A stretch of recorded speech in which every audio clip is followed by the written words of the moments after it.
So Myles Garrett, dude, just had his suspension upheld. He will be out the rest of the season and postseason, coming straight from the league. Pouncey went ahead and got his 3 games reduced down to 2 games, which will still put him out of the game that when Pittsburgh meets Cleveland, for the second time this year. And then Ogunjobi still had that 1 game upheld. So it's crazy because now you have Myles coming out and saying that there were some words said. Mm-hmm. And that's what went ahead and reacted and triggered him to go ahead and react the way that he did.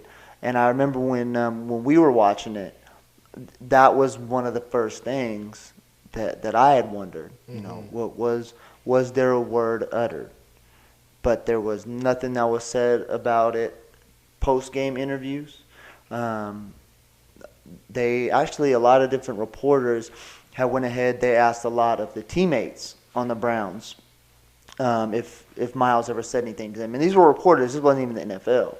You know, and Baker Mayfield went ahead and came out and just like seemed like he was just shocked that that was even something that came up because he didn't know anything about it. You know, they asked OBJ. OBJ said, you know what, I never heard that, but you know, he hasn't been here. That's what a suspension's for. So he still showed his strength and support for it.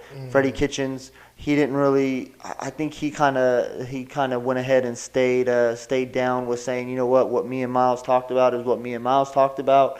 I'm not going to go ahead and discuss with you guys what me and him discussed. Right. So he doubled down on staying with that conversation with Myles.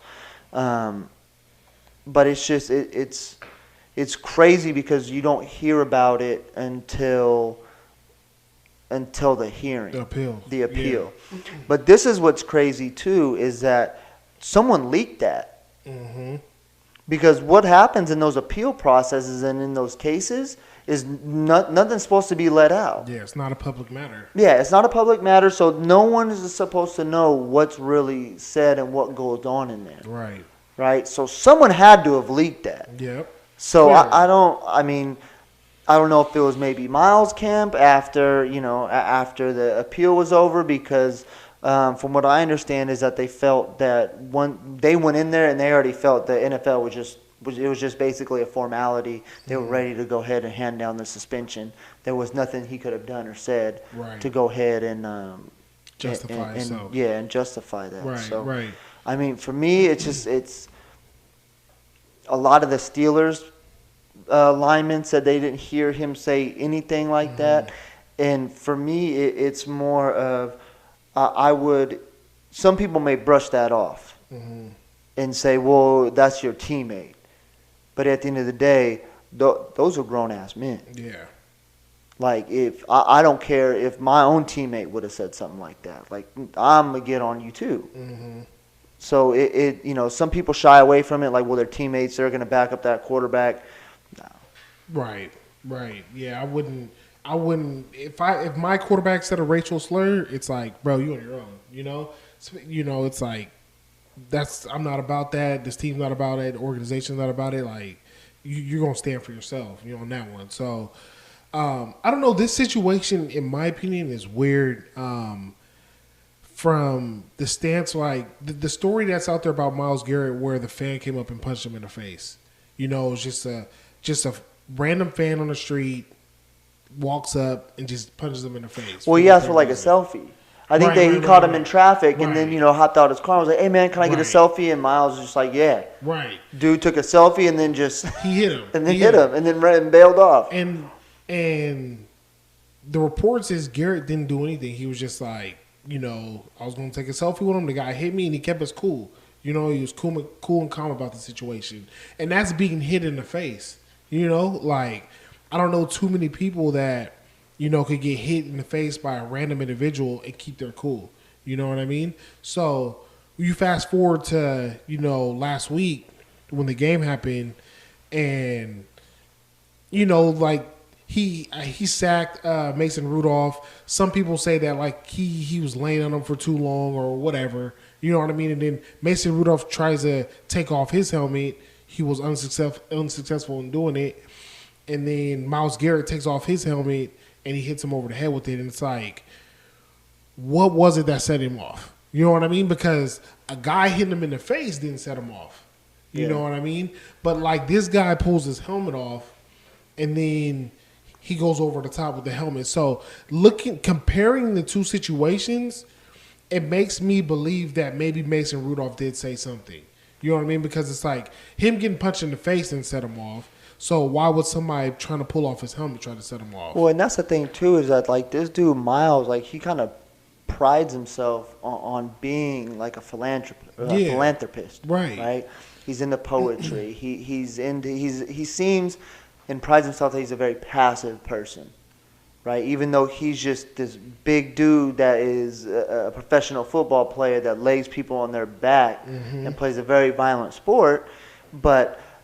And like I said, that was something that when we watched it, I looked over and I said, I wonder what was said. Yeah, absolutely.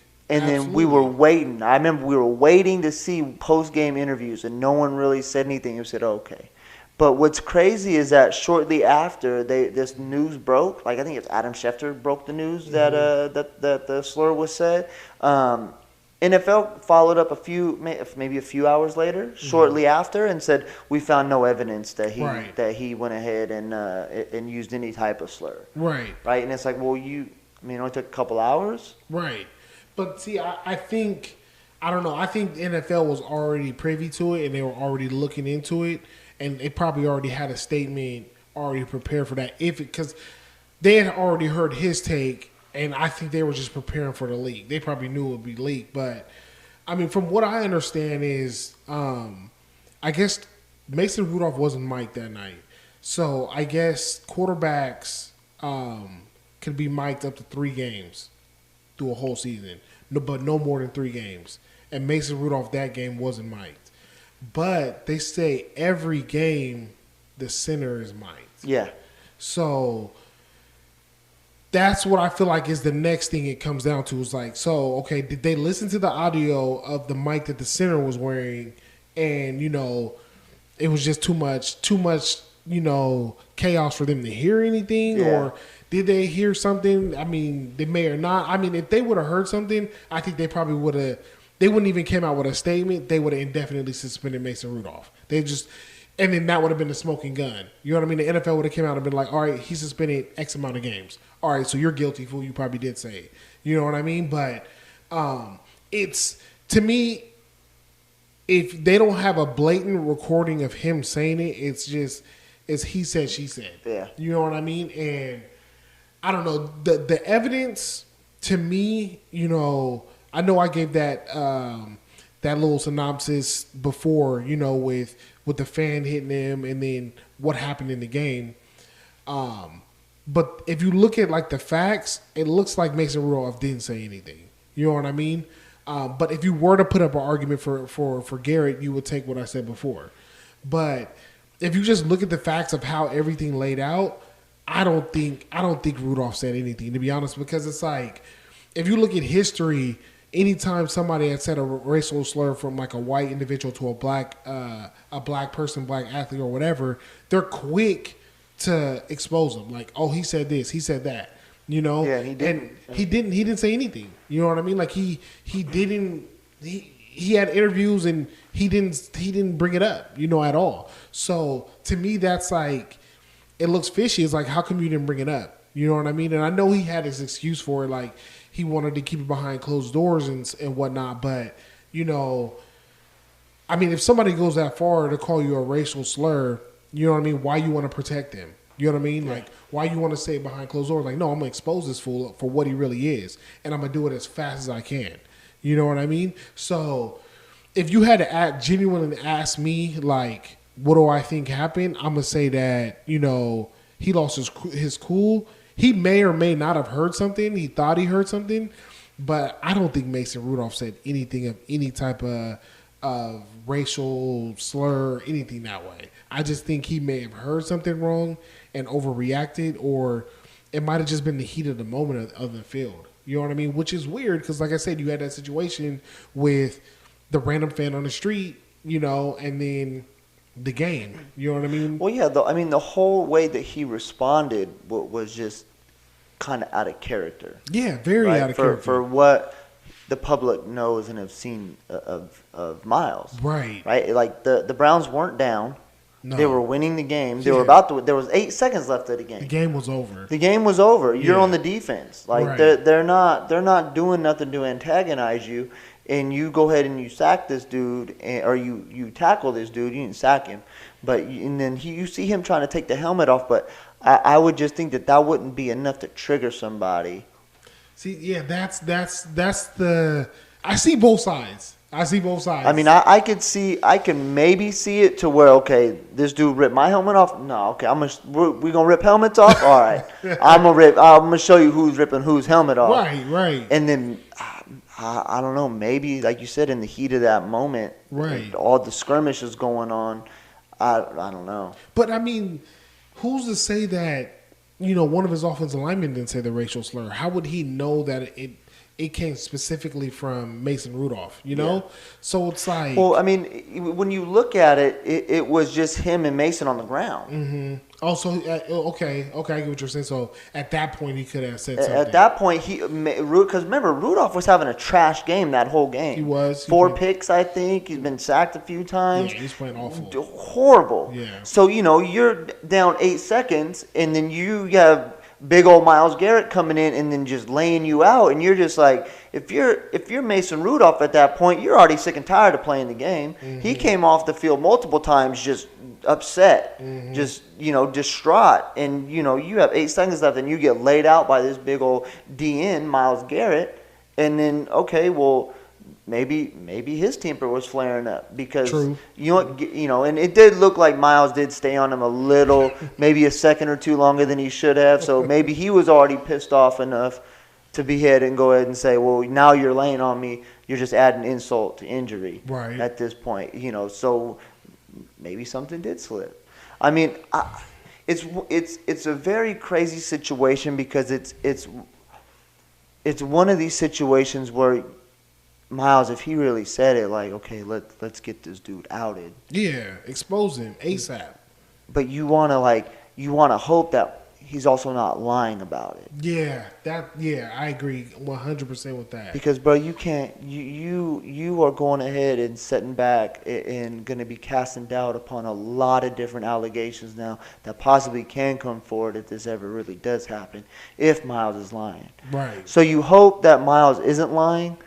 But then it's like, okay, well, if I'm hoping that he's not lying, then that really means that this dude, Mason Rudolph, those are his true colors. Mm-hmm. And no one wants to see that. Right, no, not but at all. But then you go ahead and say, okay, well, I don't want Mason Rudolph, there's no tolerance for it. But now if Mason Rudolph's really not like that, now Myles is going ahead and being the dude that is just lying right on some serious issues. Right. And you never want to cast that upon somebody because, I mean, he's pretty much calling Mason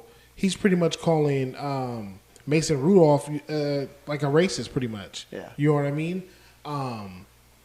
And, I mean, we'll never know the truth one way or another, but, that when you meet Mason Rudolph, like if I was to meet him tomorrow, it's always going to be in the back of my mind. You know what I mean? And he now has to wear that for the rest of his life. You know what I mean? So it's like you have to be very careful when you accuse somebody of these type of things, especially these serious allegations.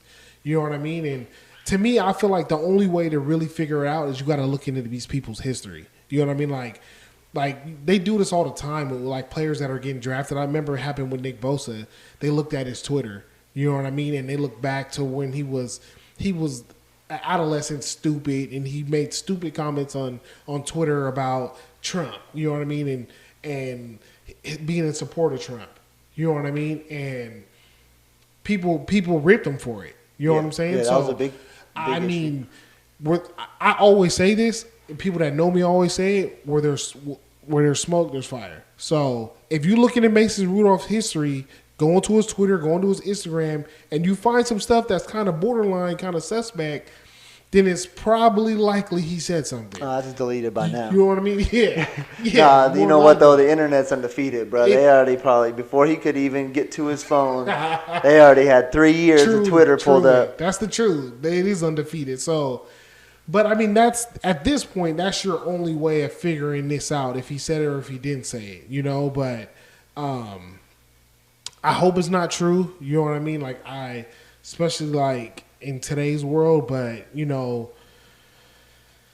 who knows? Who knows? To be honest, I mean, I think the only way to figure it out is if we get any type of audio. But they wouldn't release the audio. Which is funny is that things like this happen, and usually like a year or 2 years later, it'll be like there's audio, and then it'll play something.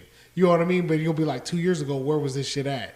So I fully expect like a year or 2 from now, something to surface. Seriously, something's gonna surface, and you're gonna be like, damn, like where was this at then? He won't be in the league anyway. He'll be irrelevant. He'll be a distant memory, but we'll probably forget all about this. Myles Garrett will be in the league, and he'll probably be like, I told you so. Told y'all so. You know what I mean?